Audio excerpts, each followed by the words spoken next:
great to be around other coaches. I love that stuff like count runner, green light runner, blazer, handle the bat.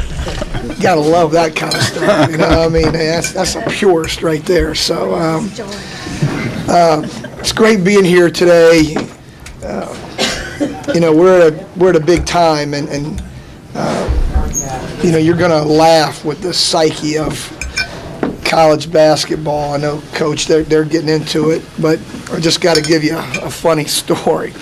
So last night I get home from practice, and like, you know, normally I like to have a little bit of time. So when I get home from practice, like, your family gets into this stuff. There's no downtime. So I get home and I watch VMI and Radford on the computer. I've learned that you can go to channelsurfing.net to watch a game.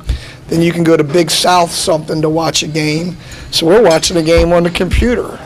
My wife says, VMI's playing zone. Well, I'm not really interested right now. You know, we've just gotten home. And so then we go from there to CN2 to watch our game. Now, that's the third time I've watched it. And so I'm sitting there, you know, I got stopped because I'm seeing more and more that I don't like, you know, which it happens, you know. But, I mean, obviously. And then I watch our game against Liberty, you know, because I do think coaches were creatures of habit. Like, I want to know how Dale Lair is going to approach us. You know, some guys watch 5 games, some guys watch 1. You know, so what I did is I do after every game, I sit down and I say, okay, what is he trying to accomplish? What is in his head? And then what adjustments do we have to make? So anyway, that was my night last night. And then I thought about, this was a flashback of my first year as a head coach. This is sick because I couldn't sleep, and I was taking a pill to go to sleep one night. And I said, well, I really need to think tonight while I'm sleeping. So that next night I didn't take a pill, and I thought about something. Well, last night I thought about another zone offense against their matchup. So I went into Larry Dixon. I said, Larry, I said, in 1988, and I had to stop and look at Larry because I'm a little bit older than Larry. And I had to say, you probably don't remember that, do you? So anyway, that happened after 2 o'clock. So I know I'm feeling good about basketball right now. But, you know, I asked the guy on my team the other day, I said, if we had one person to be in Survivor, who would it be? It's just kind of an interesting question, right? So the guy I asked couldn't give me an answer, which that was more interesting.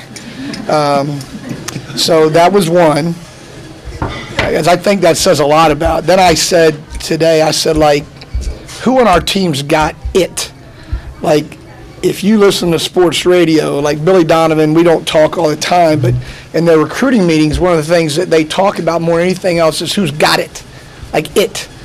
So what is it? It's that special quality, you know. So, you know, that I'm driving down the road going, who on our team's got it? That's what I was doing today as I was driving over here, trying to think about that. So the psychology of it all is kind of crazy. But anyway, I'm really excited about our team. You know, we've won 6 out of 7. I'm really excited about our win over Coastal and Charleston Southern. You know, 3 seems to be a crazy number. It seems like we play 3-point games more than anybody in the country. You know, so my daughter picks out our ties for every game. So I brought 7 for this trip. She wasn't at home today. I'll call her tonight. Okay, I'm just telling you, I got 7 ties in my bag. Okay, so I went in there and just grabbed them all and said, okay, talk to me. So, but anyway, you know, we had a big win against Coastal, and I was really excited about that. You know, they're obviously in first place. They're really talented. Our guys really thought they were going to win the game. I felt great about it. Last week we had 3 games defensively where we were outstanding. You know, we're second in the league at defensive field goal percentage. We're first in turnover margin. We're first in rebounding. All 3 opponents last week, we held them to under 40%, which is really, really good. I mean, it's really good. It's not great, but it's good. So we got to continue to work on that. You know, there's so much that went on the other night. Like, you know, I was listening to Mike and them on TV last night, and they were talking about gray, you know, ball screens, you know. And so, like, we did a lot of stuff changing ball screens. I'm sure, like, I got really mad and changed it at halftime. Then I got mad and changed it again. Well, the last one worked. Chad Gray was a non-factor the last 8 minutes of the game, but it wasn't because he was quiet. It was because we defended it different. You know, Cliff Ellis went boxing one, and I told you whenever he goes boxing one, he tries to get you to think about it and then tell your guys they're in a boxing one. Well, I never told them. I said, we're going to just go ahead and do this. You know, so, but I was really proud. Reggie Middleton is really playing great basketball. I mean, like, you know, I'm not going to say Gainer yet, okay, but like Reggie Middleton is dominant during a stretch the other night. He was really good.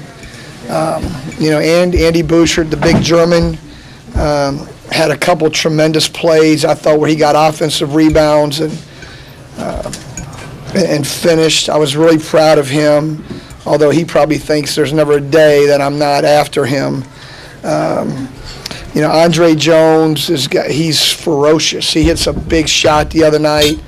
Problem is, Andre Jones wants to shoot every big shot. And, like, he gives me 2 ulcers a game, you know, but the guy is tremendous. I mean, the kid hits a shot. And I mean, this is a funny story. I didn't even tell them this yesterday, but I'm telling you, like, I called floppy for Middleton late. You know, because Reggie had just scored. It's a kind of an isolation deal. I looked down there, and daggone Andre Jones is where Reggie's supposed to be. Well, that was by design. So I turned to him. I said, you better make it. Okay, like, because he'll do that to me. He'll go, give me the ball. And I'll say, you're going to make it? You know, and so we have this little running deal. But I was very proud of him. So we're in a big stretch. We go to VMI today, or to Liberty tonight, and we got Liberty and VMI. This is a really big stretch for us. They're 2 polar opposites. They had 4,000 the other night at Liberty. They play you different than VMI. It's like I got 2 polar opposites. You know, like Liberty is going to play a matchup. They're going to try to confuse you mentally. They're going to ball screen you to death. So we're going to play their ball screens different. You can't, like Liberty, you can't play their ball screens the same way. It's like playing a football team that runs something. So yesterday we hard hedged and fought over the top. Today we're going to trap all ball screens. Tomorrow we're going to press up. We got to show them different looks. They're going to play a matchup zone, which is somewhat difficult. So we are working on attacking that. And then when you play VMI, who knows? You know, VMI is like, it's just a mess. And so we just got to be ready for anything. So we got that. So this is a big weekend for us. And, you know, we just got to be road warriors. I mean, honestly, like, I think this is a big stretch. If we can get both of these, it'll be fine. You know, my message to them is no one game is more important than the other. When I said it Saturday on TV, I said, it's never as good as you think it is. It's never as bad as you think it is. Stay in the middle of the road and work every day on getting better. And what we got to do is we got to get better. That's what we have to do. And kids get tired right now. We got to make sure we practice less and make more shots. So that's what we're trying to do. And I know free throws are going to come. I know you guys are going to ask me about free throws. Okay, we've been shooting free throws. What I am going to say is, you know, like Andy Bouchard is a big part of our free throw problem right now. On the Coastal board, this is how sick your family is. My family's checking the Coastal board because Cliff is saying, well, our goal was to foul Andy, but Andy wasn't in. Well, I mean, we did get a college degree, so, you know, so I said to my staff, I said 2 nights ago, I said, gosh, this is going to be hack-a-shack. So at 5 minutes in the game now, I'm starting to go offense and defense where I would normally go offense and defense with about 2 or 3 minutes. So go figure. You know, we need somebody. We need a shrink is what I think we need. But I'm really excited about us, and hopefully we can keep getting better.